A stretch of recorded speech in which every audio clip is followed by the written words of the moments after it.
ശാരീരിക ആരോഗ്യത്തിന് നൽകുന്ന പ്രാധാന്യം മനസ്സിന്റെ ആരോഗ്യത്തിനും നൽകേണ്ടതുണ്ടെന്ന് ഓർമ്മിപ്പിച്ചുകൊണ്ട് ഇന്ന് ലോക മാനസിക ആരോഗ്യ ദിനം ആചരിക്കുമ്പോൾ മാനസിക രോഗമുള്ളവർക്കായി സ്വർഗത്തിൽ ഒരു മധ്യസ്ഥയുണ്ട്.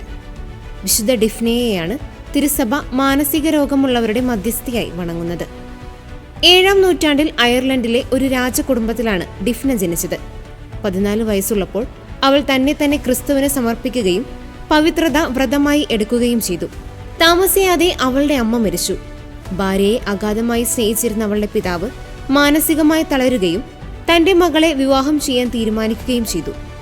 പിതാവിന്റെ വഴിതെറ്റിയ ഗൂഢാലോചനയെക്കുറിച്ച് കേട്ടപ്പോൾ ഡിഫ്ന തന്റെ കുമ്പസാരക്കാരൻ ഗെരോബ്രാൻ എന്ന പുരോഹിതനും 2 വിശ്വസ്ത സേവകരെയും കൂട്ടി കൊട്ടാരത്തിൽ നിന്ന് ഓടിപ്പോയി ഗീൽ പട്ടണത്തിൽ ഒളിച്ചു താമസിച്ചു. അവിടെ ഡിഫ്ന ദരിദ്രർക്കും രോഗികൾക്കും ഒരു ആശുപത്രി നിർമ്മിച്ച് ശുശ്രൂഷ ചെയ്തു വന്നു.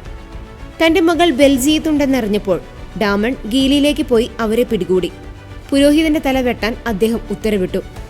ഡിഫ്നയെ അയർലൻഡിലേക്ക് മടക്കിക്കൊണ്ടുപോകാനും തന്നെ വിവാഹം കഴിക്കാനും പ്രേരിപ്പിക്കാൻ ശ്രമിച്ചു.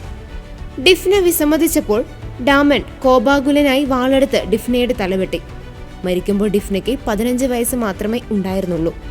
ഡിഫ്നയുടെ ഗീലിലെ അഭയകേന്ദ്രം മാനസിക രോഗമുള്ളവരുടെ ഒരു തീർത്ഥാടന കേന്ദ്രമായി മാറി. അവിടുത്തെ ആളുകൾ മാനസിക രോഗികളെ തങ്ങളുടെ വീടുകളിൽ പാർപ്പിച്ച് പരിചരിക്കുന്ന പാരമ്പര്യം ആരംഭിച്ചു. അത് ഇന്നും തുടരുന്നു. അവളുടെ മധ്യസ്ഥതയിലൂടെ നടന്ന രോഗശാന്തി അത്ഭുതങ്ങൾ കാരണം 1247 അവളെ വിശുദ്ധിയായി പ്രഖ്യാപിച്ചു.